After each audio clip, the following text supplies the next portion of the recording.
Black MS Narrative Project. I'm Mimi Cowens, co-founder. And I'm Victoria Campbell, co-founder of the Black MS Narrative Project. Oh my gosh, girl. This year, where's it going?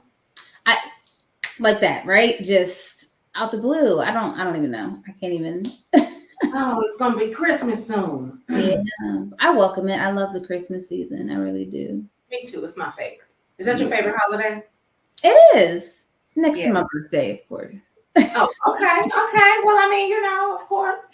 I mean, out for years, I've kind of gone back and forth between Thanksgiving and Christmas because, Christmas is more for the kids as you get older. But It can be. as my family is aging and I'm aging, we got less and less littles. So it's kind of like Thanksgiving is like the gathering. It's Thanksgiving is the gathering, for all the food festivities. Brad and I have decided that we're going to travel on Thanksgiving now because it's been nice to go to each family's homes, but we're big on the fact that it's not big, but it's a holiday that allows for just some time off. Right. Let's go somewhere. Let's do something. Absolutely. So, well, I guess we better tell the people who are probably joining us for the first time what the Black MS Narrative Project is. You guys, we are a storytelling collective created by and for Black folks impacted by MS, this disease that unites us all. And each of us has unique stories that detail our journey toward diagnosis and our journeys with living with this disease. Right. So not just those of us living with the disease, but those of us in our orbit, our parents, our siblings, our friends, our doctors, the newspaper man. We have conversations. Do we still have newspaper men? I don't know where that came from, but hey, he's in our orbit too. Exactly. Like the milkman too of old. But yes, we are a collection of stories. We want to hear from you, especially if you have the disease, because MS is no longer a death sentence. MS is a disease that we are living with, we're thriving with, we're surviving with. And Vic and I came together almost a year. We're almost about to celebrate our 1-year anniversary. Okay. It's hard to believe that in January, you were in a hospital room with an exacerbation. And I called you and said, the Lord has laid this thing on my heart and I need a partner. I need a partner in crime. And in that instant, you said, okay. And it's been. We talked about that before. He was working on us at the same time. And so when that connection took place, it was not even a question, right? That's right. That's right. For the Lord to have laid that in both of our spirits, like at the same time, and to come together and say, you know what, we need to do this. We need to have a podcast. We need to create something that's going to one day become a movement, okay, for people of color, all right, who are impacted by this disease. And we have had some rich, amazing interviews, and today is no different. But before we get to that, let's do our human being check-in. Girl, how you doing? Let's go ahead and start there. Wow, yeah. So this is a season where Brad is traveling. He is in school. He is away, which leaves me home with the children alone. And so, first of all, big ups and kudos to every single mom out there, single father out there, not only raising their children alone, but then having this condition, dealing with this on a daily basis. It's a lot. It is. And, God is so good because I am in a place where I do have some support. I have, actually, my mother is nearby, my sister is nearby, and it's really been a blessing because even though my brother does not live in the area, he does come to his. What you doing? Oh, I just realized I've been talking this whole time without my mic. Even though I got a big mouth and y'all probably heard me, y'all can hear me better now. But go ahead. I can hear you. Yeah, I didn't mean to distract you. I know that was weird when it was like, that just a little bit. But yeah, I but was just yes, I mean, you're right. I mean, you're right. Women that do this, that have to do this by themselves, not temporarily, but full time. yeah, You know, you're getting. I mean, and you've had a glimpse into that world for years.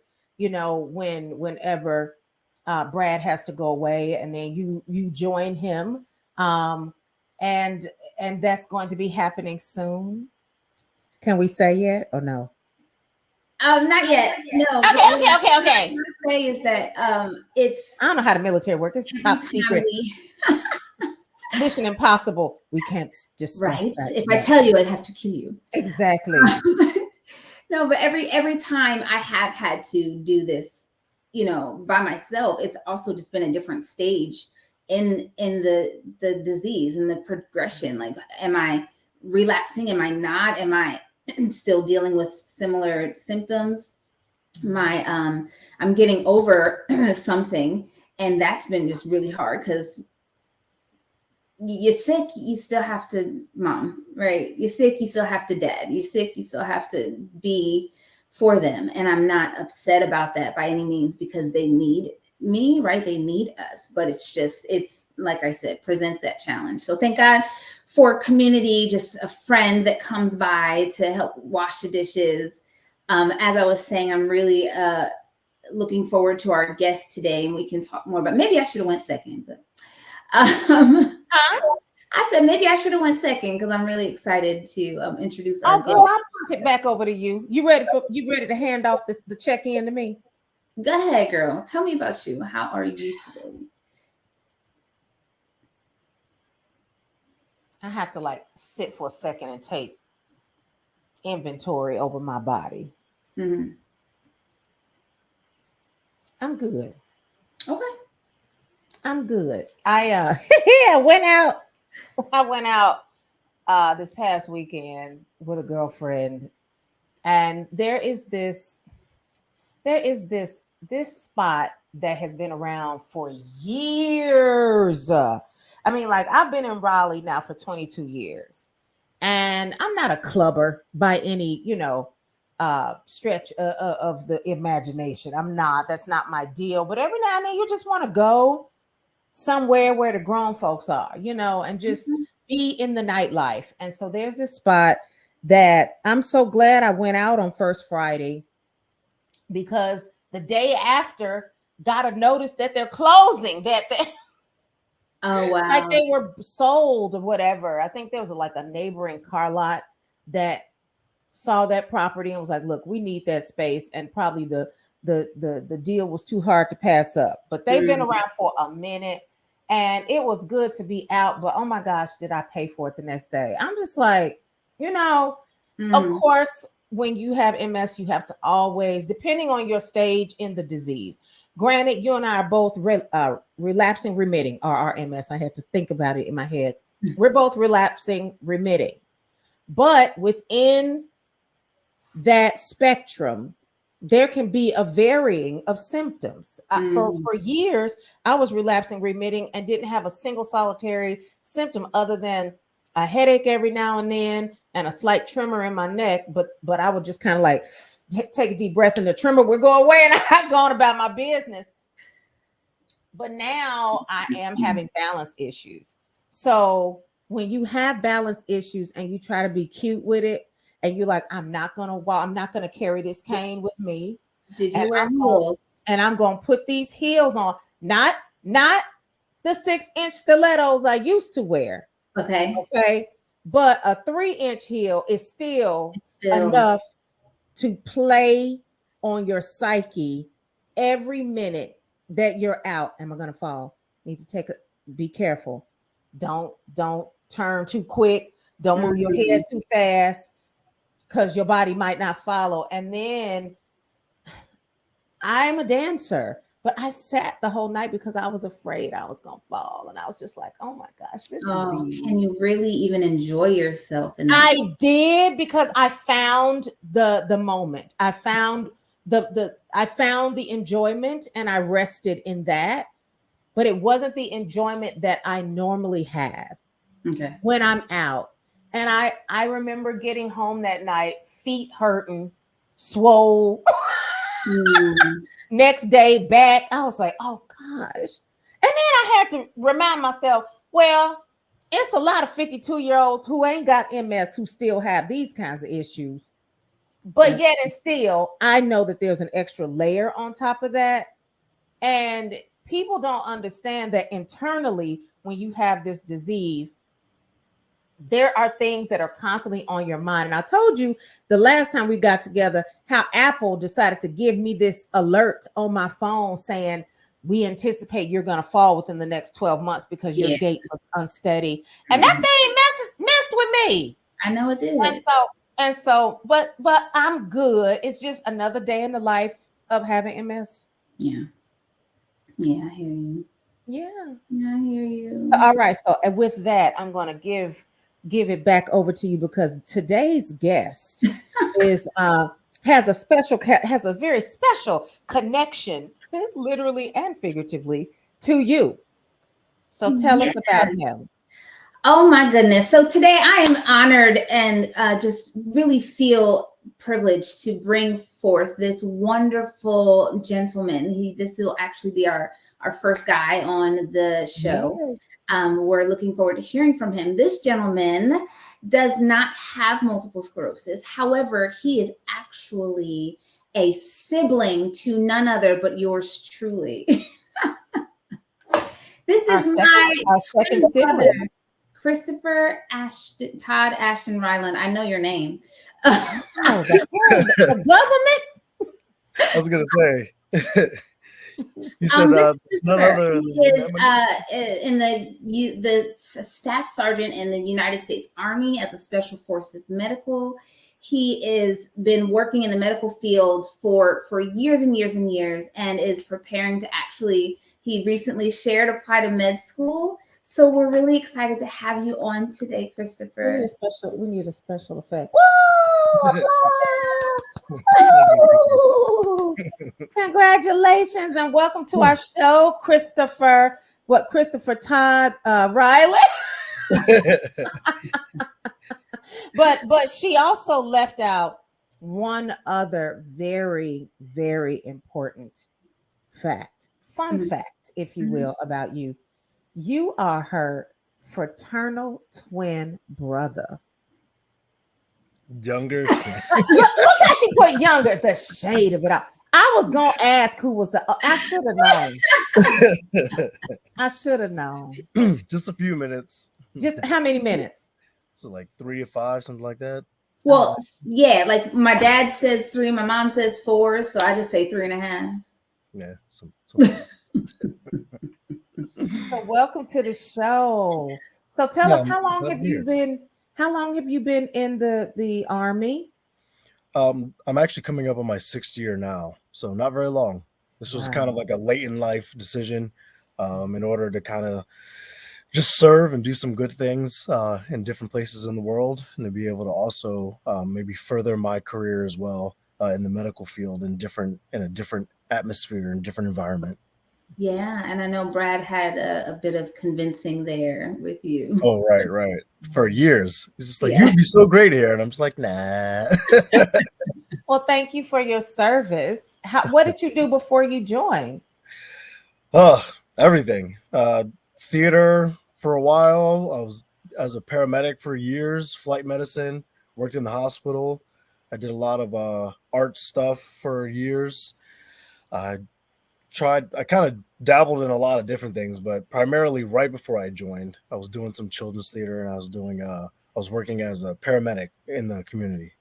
Mm. Wow. And he had locks down his back. Oh yeah, What? 15 years. Yeah, long You should have dreads. brought a picture. I Right, right. know. We need to find a way to put that in there. Yeah. So did Victoria tell you that I'm also an actress? I think so. She mentioned we had like some conversation. Okay. Yes, I think that's because that's where you guys kind of like, bonded at in a point because we One all of the many ways. that Another we level. bonded. Yeah. that's But amazing. so you did a little bit of this, a little bit of that, and then you decided, let me just go on and join the Army and see what Brad is talking about. And the decision clearly has worked out in your favor. Now you're pursuing um, uh, a promotion yourself, and you're looking to be of service in a different way in the medical community. So, is Victoria's journey with MS one of the reasons that you decided to pursue medical So school? it's very interesting. I don't. It's not her specific journey by herself. Her journey has promoted my re-engagement over and over and over again. So there was a long time there where I thought, I'll do something else, or I'll just continue in this fashion, or maybe I won't go to med school. Maybe I'll just stay in the emergency medical realm and such.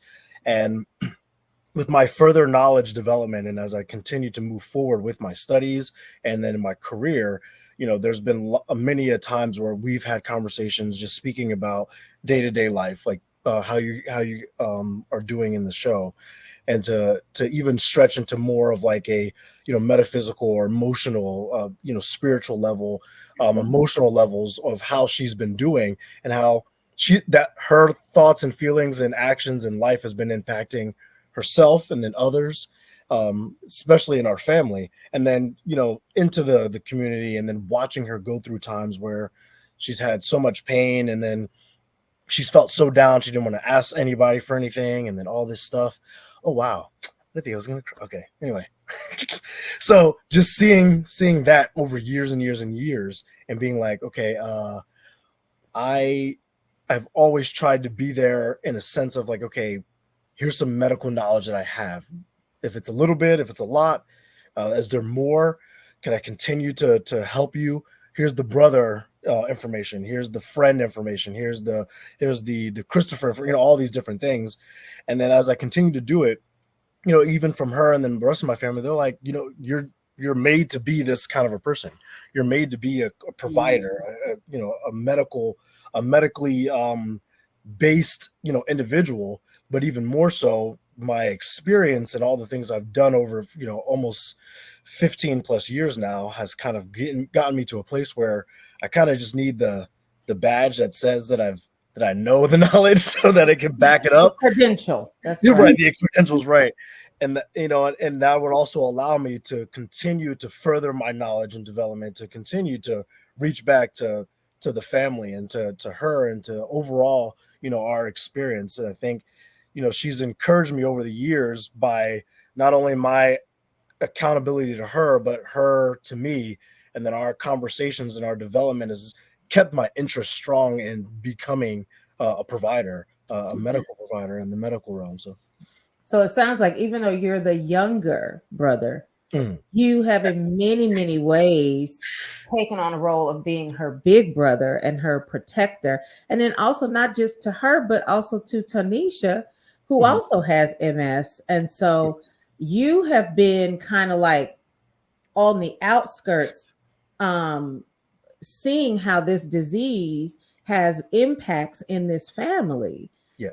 So that is, and you touched on something else, and it pinged something for me about the metaphysical, because I've done some research around the metaphysical causes of certain diseases, and a lot of that does track in terms of MS for me. That in the metaphysical, people who are perfectionists. Uh-oh, look at my light. You see my light blue? Yes. You're talking about something. No, it's a short in it. Ain't nothing going on up in here. Okay. Ain't nothing going on up in here but Jesus. People who tend to be Perfection. perfectionists in pursuit of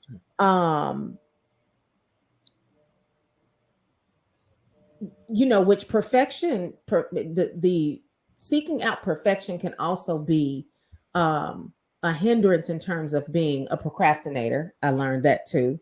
But that people who can sometimes be people pleasing and also in pursuit of perfection often are plagued with MS. Have you ever seen that in your research? Interesting. So what I found, at least for Victoria, and then even my sister, and just overall, is that the the type of behaviors and the things that they've done and how they've orchestrated themselves um, highly affect their levels, and and then their responses and their symptoms. And symptomatic response has really been tied more to that than it has been to just the regular, like, oh, like, environmental, or I would say even, day-to-day stressors. It's what's going on up here and in here in the heart. Sorry, you can't see because I'm, that has really stretched them, and it's changed their engagement with this disease. And I've watched that and been like, go sit down. Something as simple as that. Like, you want to take care of everything, you want to do all this stuff, but yeah, you're creating for yourself a space where you cannot engage with even yourself, your own body, healthily, to be able to be the type of person you want to be. So we had this conversation not too long ago. Instead of 100%, use 80% and save that 20% for later, so that you can stack up those 20%. So the days that you need, that extra 20, because you're only living off 40, you can maybe hit a 60, things like that. So yeah. It's interesting because Christopher was raised in a house where it was mostly just us women, right? Like, and that's just just kind of been just where he's how just like being raised. And what, right, we, of course, we did have male figures in the household, and we had the opportunity for him to grow in that way. But I will absolutely say that for me, Christopher has really been, like you said, Mimi, not just my twin brother and not just, my younger brother, but he has been my older brother and a protector.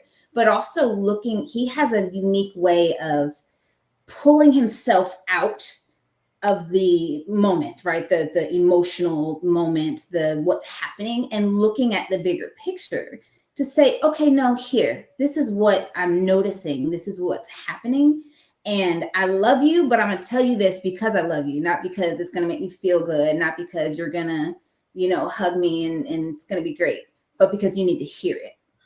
And I want to thank you for that, Chris, because I think that a lot of times people think they're helping by coddling or helping by validating feelings. Something that I think you do really well is that you understand that, okay, there's a place for that and there's a time for that.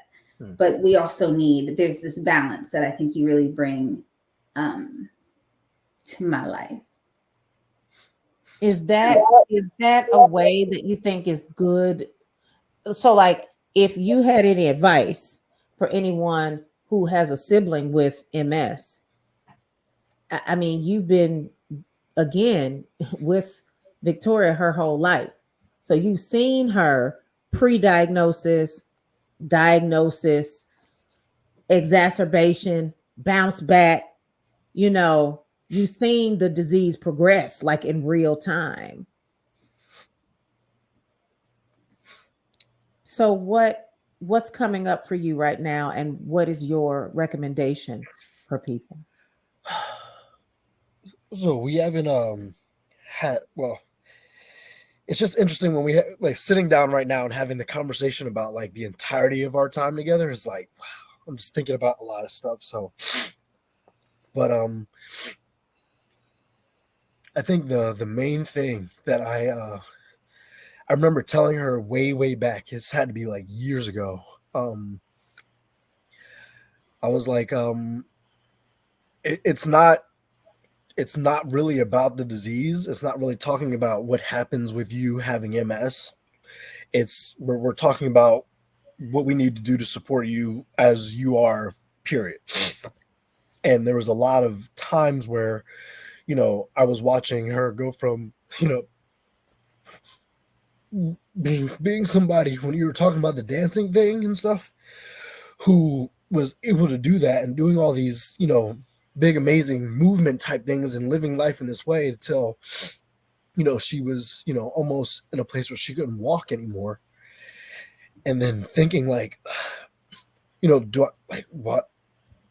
I never felt sorry for her.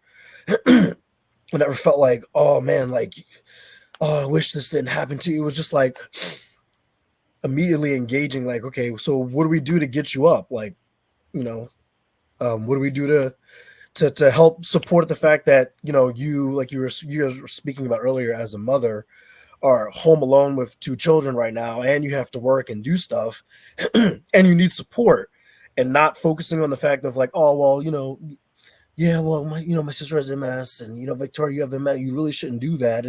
It's like, no, like, you should and can do lots and mostly almost all the stuff, but you still need the support.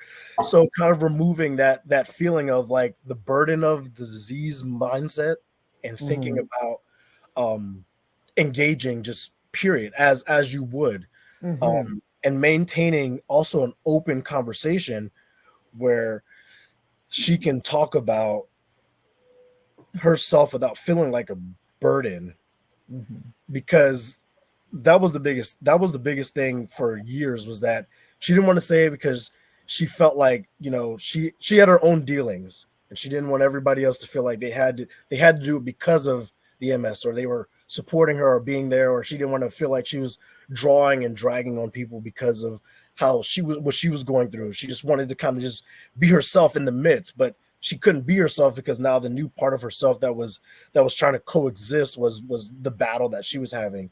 And that's, again, like, we're reaching this metaphysical frame of mind, where it was just like, you have to marry those things, and they have to be one. You have to be you.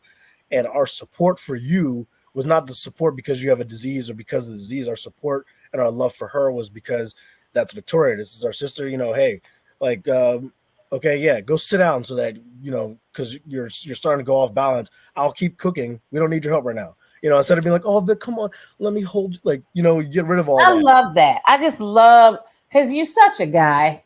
I mean, guys are such fixers. They're just like, look, we ain't about to talk. I ain't about to deal with all of this, what she can't do mess. I know what she can do. I know what her limitations are. I know what her capacity is. So, okay, so you over there, you make the potato salad. Yeah. You over there, I'm on the grill. She needs to sit down. Okay, and next.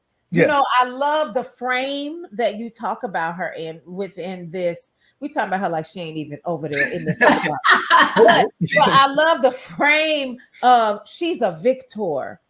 She is, the first part of her name is Vic. Okay, she's a victor. She's victorious. All right, so she's not an invalid. She has abilities. And okay, she has a disability, but she has abilities. That's right. And let me say this too, for any sibling or family member, whoever, like, we need that. We need that, because the ability to be a victim versus a victor is Right. it can so easily happen. And I even struggled with that myself. And so having that reminder, not like just saying it, but then actually the actions behind it, then the actual, Chris, even yesterday was here. Like, we're looking at this, we're looking at that. Did you do your schedule? Hey, let me help you with this. What else do you need?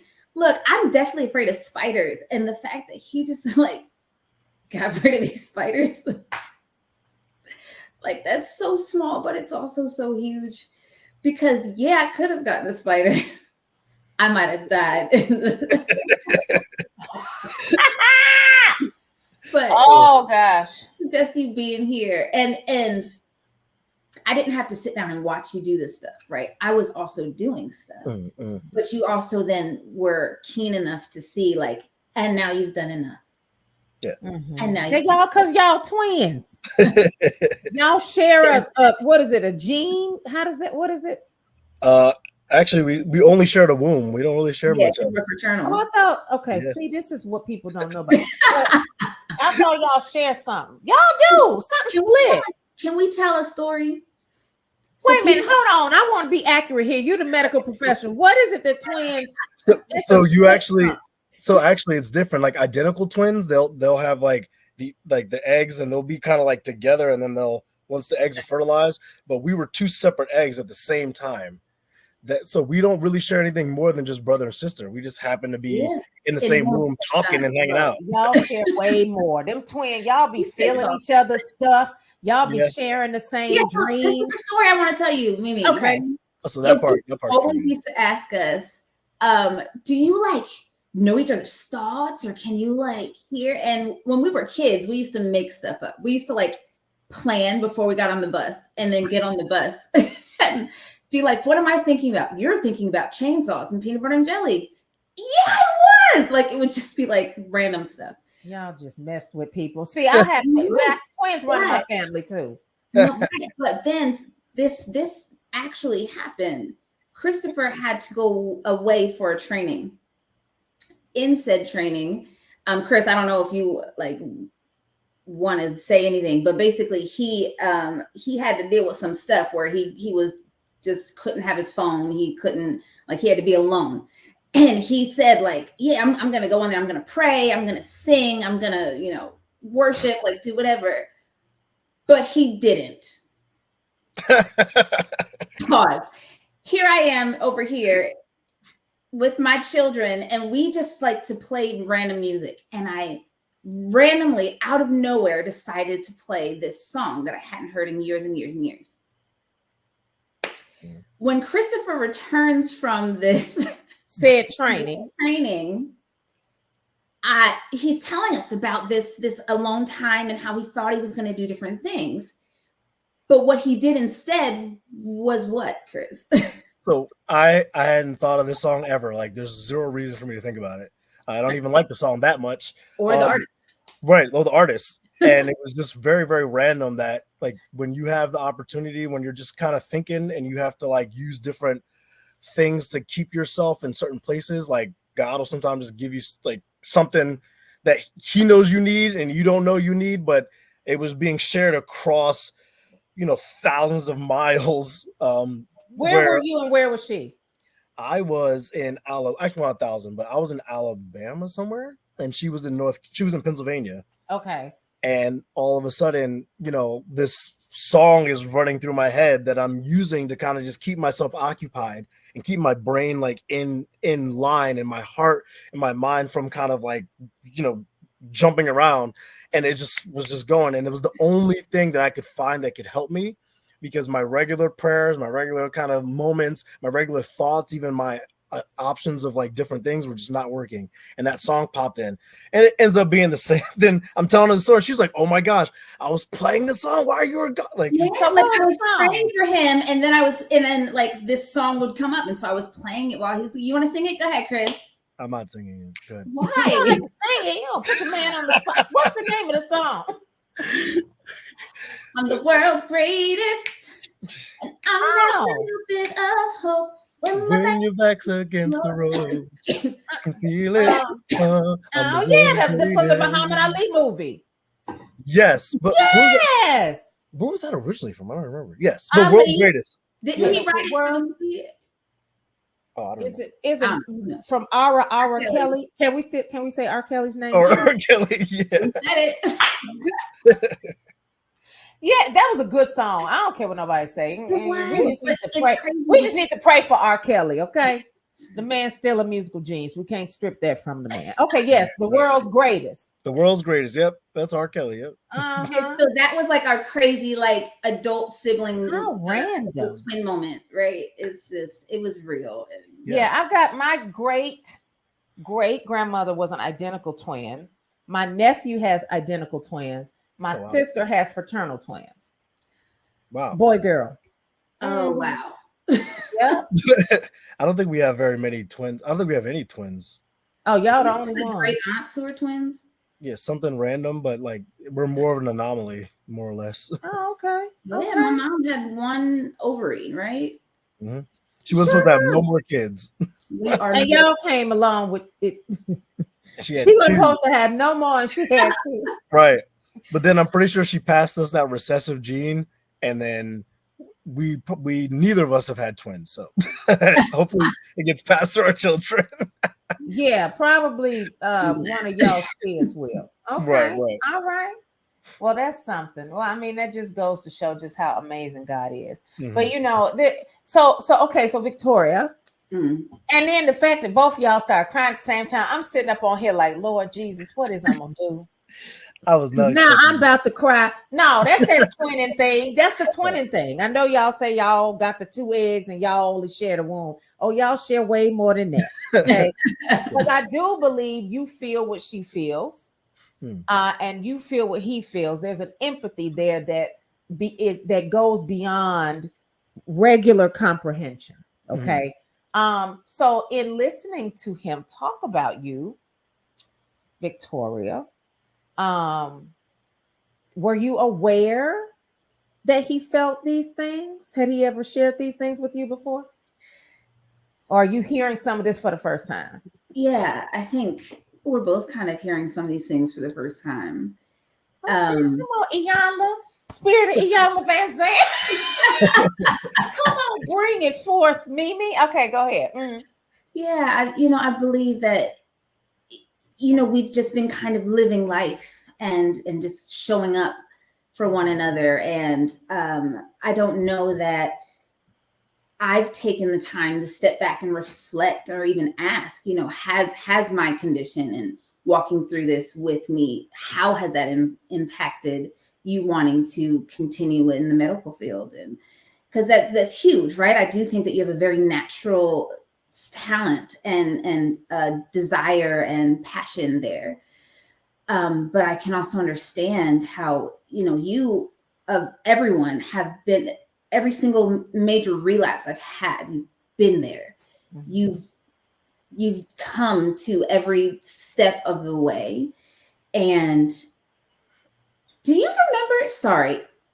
remember how I told you that I had MS?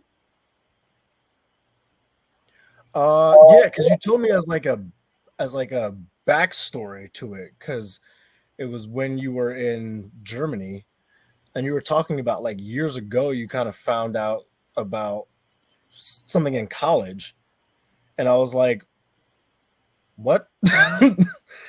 And I had, because we hadn't really talked about it. It's very interesting, even being siblings, like, when you're younger, your friends, whatever, you grow up, and especially brother and sister, you kind of like, I don't want to be your friend. And then, we kind of started melding and finding our way back to being, closer to one Mhm. another, and then being extremely close. And some of those times, hearing about things, noticing things, whatever, wasn't really, in my like forte, more or less, when it concerned you. But then as we got a little bit older, you told me about it, and I was just like, nah, it doesn't make any sense. Um, and there was that denial. I remember there was that denial for a long time where it was like, Your no, denial?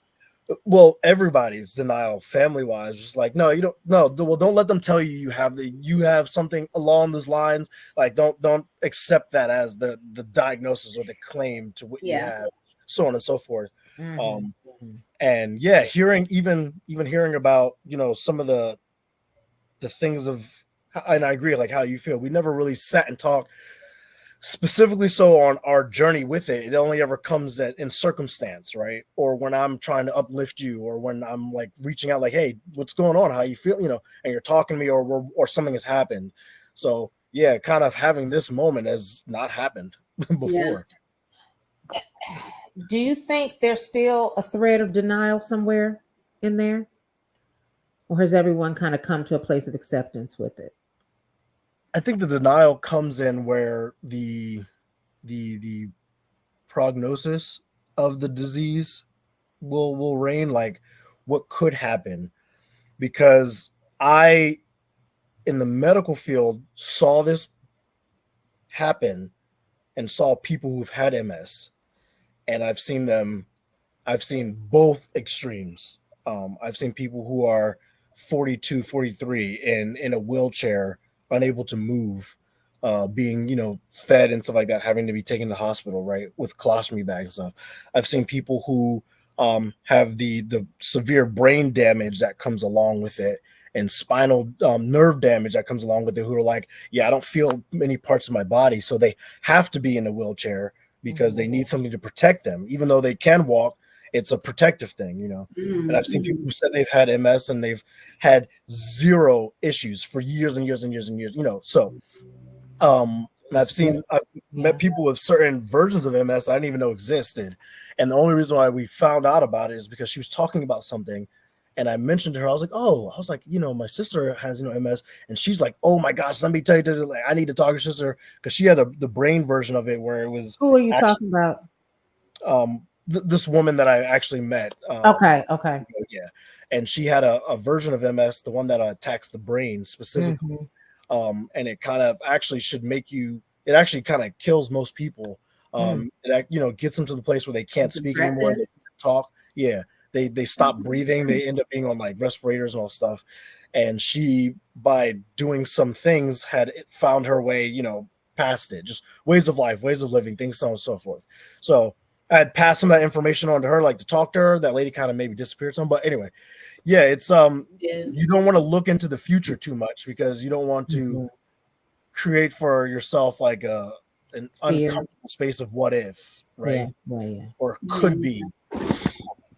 And So so yeah, so that's really, that is, gosh, that's so profound. You and her got that deep thinking thing too. But like that's so profound, right? Because yeah, I think even with us having it, I know for me, I can speak for myself. There are times when I am definitely dealing with denial around my capacity. I can still do XYZ. Mm. Oh no, there's no reason why I can't do that. And then I'll do the thing and I'm exhausted and then feeling with those thoughts, those consuming thoughts, and then you don't want to have limiting thoughts, so you push yourself past sometimes your capacity to prove a point within yourself, and then you're like, okay, so yeah, I accomplished that thing, but what, at what cost? right. I'm hurting now, I am in pain, I need a day in the bed, or I Mhm. need to take more medication, or I might need to hit my pen. Because yeah, it's that kind of day. So that's very interesting, because denial, I think, is a part of the journey. Mm. Denial around acceptance of the disease, but then denial about, okay, I have this, but I'm in denial about my capacities within the limitations of the disease. Mhm. Do you agree with that, Vic? Yeah, absolutely. I think, some of it's denial, just not wanting to admit what we already know is that, right? Once I say it, now it's real. Mm-hmm. Maybe if I don't say it, and then avoid it in any way. I think there's so many different spaces that we find ourselves in. And I think what's hard for me is that it can change day to day, right? Mm-hmm. We Mm-hmm. wake up and it's different. I was even just saying, every time we experience a relapse, or those moments where things have changed, now what my denials and considerations are, those thresholds have now shifted. Mhm. Mm-hmm. Mm-hmm. And so that's tough. And then, Chris, I was thinking about our the watermelon party, Yeah. and even just that, being in that space with the whole family, and then we have friends and extra people. Mhm. What is And the watermelon party? so it's like a family reunion type gathering that we do every summer. My mom, I don't know why, Chris, maybe she's collected watermelons for years, of just watermelon rugs and baskets and blankets and Yeah. plates and She likes watermelons. Okay. right. And so then we'd come together, and as of recently, it's been more so family reunion-esque, because we live in all different places. Mhm. Long story short, this year it was on a very hot summer day.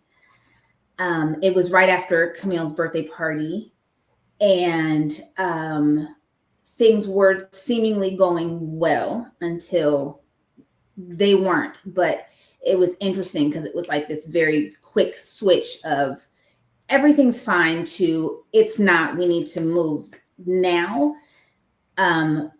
What is my point of bringing up the watermelon party? I guess I was thinking about you, Chris, and just like the way that you respond and have responded in situations like that versus What happened? our family members. So it's very interesting. So Victoria, this is what I found, and this is what I would actually say to anybody who's in support of somebody who has the disease, or who's in support of somebody who's in support of that person, any community type member, but also for those who are living and walking with it, is that you have to learn how to take cues from those who are watching, right? The denial part is 100%, I think, a day-to-day thing. I watch it in her, where she wants to be this, she wants to re-engage or engage in a way where we were at the party. She's helping set up, she's helping move stuff, dress tables, laughing and dancing, trying to be her normal self, which is beautiful and amazing, right? She's that's one of those things that we share, where the life of the party centers around where we are. And when we're in the same space, it's no longer a part. I don't know what it is. It's an atmospheric anomaly.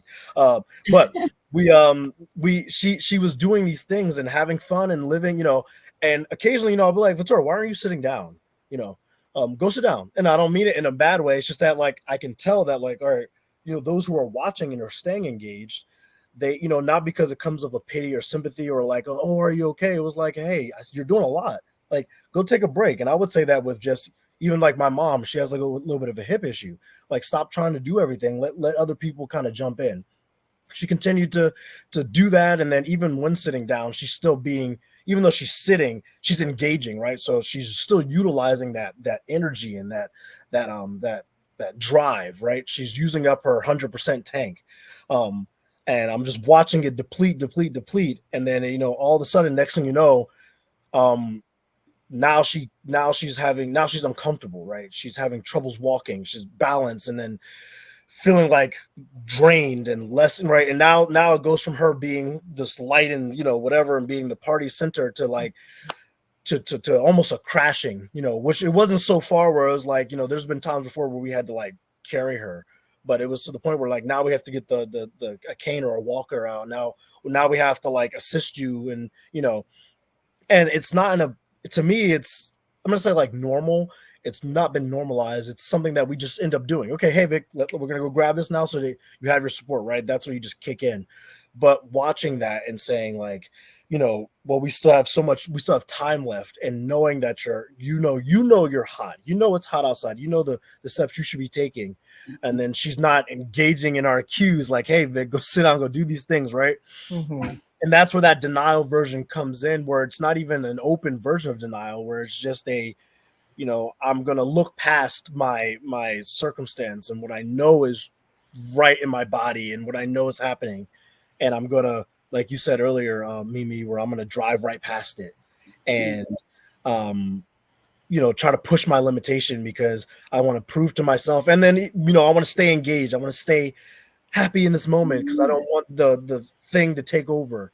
And then, we end up, unfortunately kind of ruining it at what cost. Like I did 100% believe that. I've seen it in your face, Victoria, before, where it's like why, like I should have just sat down, right? We would have been a lot better off had we not done that. So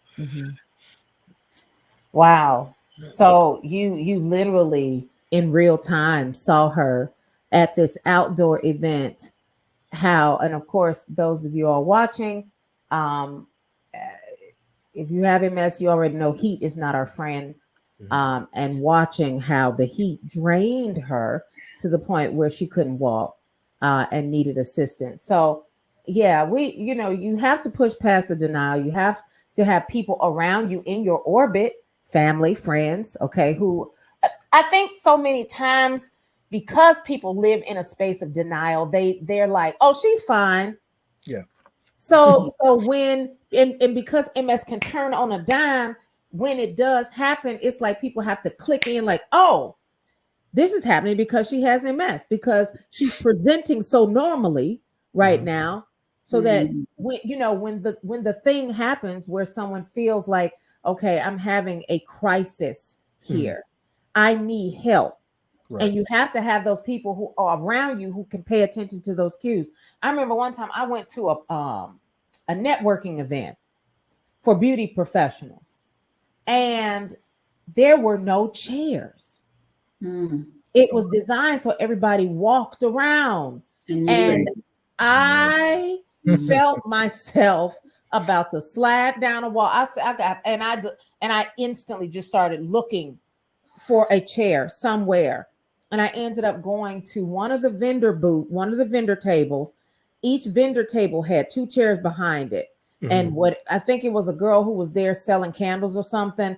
And she was by herself. So she had an extra chair there. And I said, can I please use this chair? And she was like, yeah, no problem. And so then in those moments, you don't have anybody. You're there by yourself. No one around you is in your orbit who knows to look for the cues. You then have to advocate for yourself. Absolutely. And as you all were talking, now I'm going to get emotional. It became very clear to me here living in North Carolina. I'm a divorcee. I don't have children of biologicals of my own. Okay. And none of my family is here. Yeah. And so I was thinking to myself just how blessed you are, Victoria, to have, we've interviewed Tanisha. Now we're interviewing your brother, to have the support of family. As people who are impacted by this disease, no, they may not have it themselves, but they are also impacted in a way that says, we're here to support, not coddle. We're here to embolden and help you nurture your creativity, not help you suppress it because, oh, she can't do that anymore. Like your family is, to me, in my opinion, the epitome of what support looks like for someone who is dealing with this disease, because they understand how to pay attention to the cues, and they understand. And again, you've had MS since you were 19. You were diagnosed at such a young age. So they've walked this journey with you now that you are years old. And so they've seen you over the years in your highs, in your lows, in your mid-range, and they just know it's always in the back of their mind. We need to always kind of be at the ready to act. And that is, like, I think, amazing, because there are a lot of us in this MS community who do live alone, who don't have that support, who have to advocate for themselves. But your family is an example of what advocating for yourself also looks like as well. Yeah. I'm sorry, real quick. I think it's very, very important. I just wanted to jump in 5 seconds. I know because you have listeners and you have other people, and then even for you, with that denial idea too, is that it's super dangerous, because when you are by yourself, I think those are the times where we found Victoria, or the most devastating things have happened when she was by herself and she was in a position where I don't know if it's the outright denial, but the not being prepared is the issue. So knowing that I have limitations, and albeit like I have this really, really bad neck injury right now, right? So I know that I brought a certain bag that I can also turn into like a carry bag on one side, because I know in my head, if this thing flares up and I can't lift my arm above my shoulder, that I'm going to have to be able to do something. And what can I do for myself in that time? So having the things on standby, having a little like pop-up chair that you have in the car all the time because you need it, being prepared. The preparedness is where you'll find your success, but the danger is where denial will live. It's scary because I know a lot of people, as supporters of this person, a lot of times we'll forget, not think about it, because we're doing our thing and we're just engaging her as she is, right? And with that mask on, not saying that it is meant to distract, but it is, right? You're just being you, until we have to peek past the mask and understand, like, all right, Victoria's in need, or I'm seeing something, right? And then we engage you. But the preparedness is the most important, because that's what you'll keep yourself from finding your way into places where you hurt yourself or hurt others or put yourself in danger or other people in danger because you lose your ability to maneuver or do something, and now it's just you and the kids and you haven't prepared appropriately for that encounter, right? You haven't prepared appropriately for your journey to the grocery store, you know. So just I think that's one of the most important things I would like to say and share. That's And money. oh, I'm sorry. I was Go just ahead. going to say that's money, because you're right. The thing is, and I think I struggled this for a little while, that preparing means that I'm accepting that something's going to happen, but it's not. It's really just protecting yourself should something happen. Exactly. And by being prepared and doing that work ahead of time, should there be a crisis, it helps others around you in your orbit help you even better because you are prepared. You have that bag, you have that fan or whatever it is, that extra bottle of water, whatever it is, you've brought it so that the people around you can assist. And it keeps that version of helplessness from them being like, I can't help you because I didn't prepare either. Like, why are we all looking like this now? Because so, and I know it's important for us to also think about that thing too. Like, okay, well, we know, and it's sad because you don't want to go back to being like, well, I have to prepare for this person's issue, but we don't want to acknowledge the issue. Are we not acknowledging it? Like, what is our thoughts about this right now? What are we right? There's that whole conundrum. But I would like to say it's I think the scariest things I've ever heard about your life, Victoria, and then even with Tanisha and some of these things where you like you said earlier, Mimi, like these things switch on a dime. You could be perfectly fine. It could be just hot enough. It could be just enough tired, right? Just enough whatever, and next thing you know, it switches off. So please, by all means, and then even for you too, maintaining that idea of like, I need to keep myself and others safe by, being prepared and being ready, Wow. That is you hitting us with some gems. Chris, you are dropping the gems today. Y'all, if those of y'all who are watching, this man is dropping gems for people who don't have the disease but are in the orbit of people who do, on how to support. Y'all are watching the Black MS Narrative Project and Podcast. I'm Mimi. That's Victoria. Y'all, we could talk to this man right here forever and a day because again, he's got to catch a flight. Yeah, he got to catch a flight. Yes. Okay, we're gonna let you go. Listen, please like, share, and subscribe. This is just the first of many support people, just people in the orbit that have come on that have so much to share. We're also on YouTube, Facebook, and Instagram.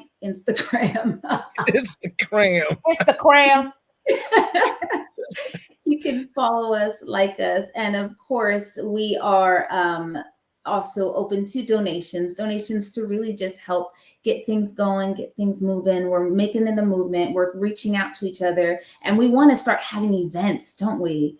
Like, yes, we do. Let's make this big. So, Christopher, thank you. I love you so much. Happy travels. Prayers up along the way. Trying to take that down. Thank you so much for being a part of our show today. I would say, is there anything you'd like to leave us with? But you have left us with so much. I don't think that there is one word or one sentence that can wrap up the many, many gems that you have dropped along the way. So thank you again. Safe travels. And anyone that is interested in being on our show, please send us an email at theblackmsnarrativeproject@gmail.com. Make it short. Please don't write us a novel. Okay. Just give us a little paragraph telling us why you like to be on the show. And please give us some grace because, of course, that's a busy working mom and professional. I run a spa, and this is something that we do. It's always top of mind every day for us, but please extend us some grace in returning your email. We're going to try to return it fast, okay? Because we got a lot of people that are interested in being on the show, and we only shoot episodes once or twice a month. So but we are interested in hearing your story. We do want to hear from you.